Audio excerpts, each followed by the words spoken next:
Everyone, welcome back my channel. সবাইকে good morning জানিয়ে একটা নতুন ব্লগ স্টার্ট করছি। আজকে হচ্ছে কি মঙ্গলবার, আর এখন বাজে মোটামুটি 6:45 মতন। আর আমি এখন রেডি হয়ে গেছি। এই দেখো রেডি হয়ে দাঁড়িয়ে রয়েছি। পিজুস গেছে বাইক আনতে, বাইক নিয়ে এলেই আমি চলে যাব।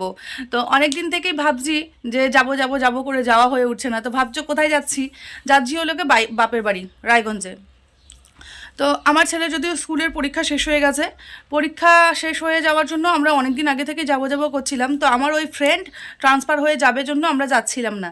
তো আমি ভাবছি যে দেখি, ওদের তো ট্রান্সফার 24 তারিখে আছে, 24 তারিখের আগে যদি চলে আসতে পারি তো ওই করে নিয়ে আজকে হঠাৎ করে কালকে থেকে ভাবছি যে যাব।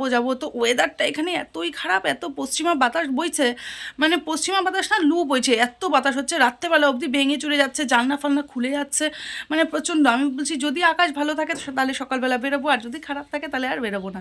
তো ব্যাগ পটলা রেডি করে রেখেছি, ওই যে ব্যাগ। তো আমি এবার একাই যাচ্ছি ছেলেকে নিয়ে যেতে চাইছিলাম না। বলছি যে হচ্ছে কি, মানে ওটা তো সত্যি কোনো দিনও হবে না যে আমি নিয়ে যাবো না, ছেলে ছাড়া থাকা যাবে না। তোর বাপিকে আমি ভয় দেখাচ্ছি যে ছেলেকে নিয়ে যাবো না, তুমি রাখো, তুমি কটা দিন দেখো যে কেমন, মানে ওর অত্যাচারগুলো একটুখানি সহ্য করো, আমি কটা দিন ঘুরে আসি। তা আমার ছেলেকেও বলেছি না, সকালবেলা ঘুমের তালে তালে উঠে নিয়ে বলছে আমি যাবো।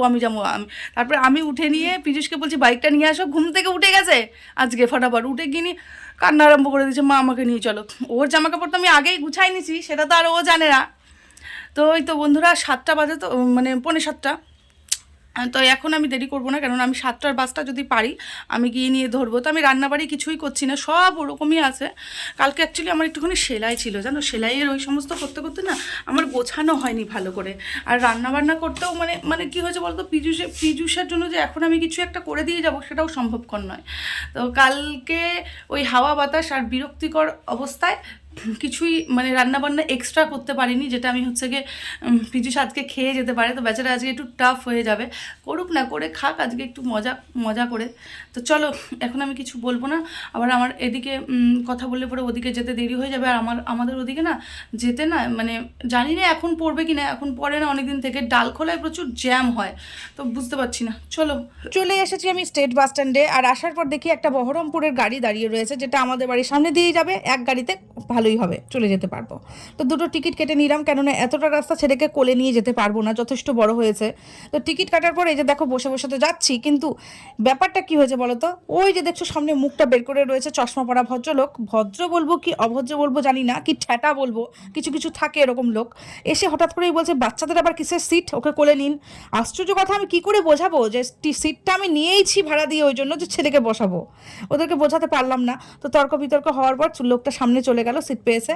আর আমার এখানটায় বমি হওয়া প্রায়, মানে পীযূষ থাকলে একটুখানি শক্তি বাড়ে, কিন্তু ও নেই, আমি আর ছেলে প্রথমবার একা একা যাচ্ছি, বমিও করতে পারছি না, এত ঘামের দুর্গন্ধ, আমার সামনে বগল নিয়ে নিয়ে দাঁড়িয়ে রয়েছে। শুধু মানে কি বলবো, কিছু কিছু মানুষ আছে এখন যদিও রমজান মাস, ওরা বোরখা পরছে, অনেকে বোরখা পরে নিয়ে যখন ঘামে ভেতরটা ভিজে যাচ্ছে, সেই শরীরটা নিয়ে যখন দাঁড়িয়ে যাচ্ছে, সেটা কি করে বোঝাবো তোমাদেরকে। আমার বোরখাতে কোনো প্রবলেম নেই, কিন্তু সেই যে বগলের গন্ধ সেটা তো সহ্য করা যায় না, একদমই সম্ভব নয়। তো আমি যদিও ছেলেকে নিয়ে যাচ্ছি, আমাকে তো শক্ত থাকতে হবে, ওই জন্য আমি অনেকটাই শক্ত থাকার চেষ্টা করছি। আর এদিকে দেখো একের পর এক ঠেলাগাড়ির মতন উঠেই যাচ্ছে, মানুষ উঠেই যাচ্ছে। আমার না একটু বাসে উঠতে আজকে দেরি হয়ে গেছে, নাহলে আমি আরও সকাল সকাল বেরিয়ে পড়লে আমার একটু সুবিধে হতো।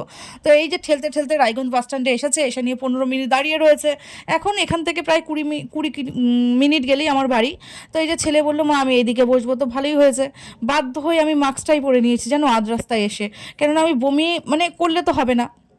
তো যাই হোক, অনেক শক্ত হয়ে এসছি আমি, কিছুটা রাস্তা গেলে বাড়ি যেতে পারি। তো তোমরা অনেক ভালো থাকো, এই পর্যন্তই ব্লগটা, বাড়ি যাই একটু ফ্রেশ হই।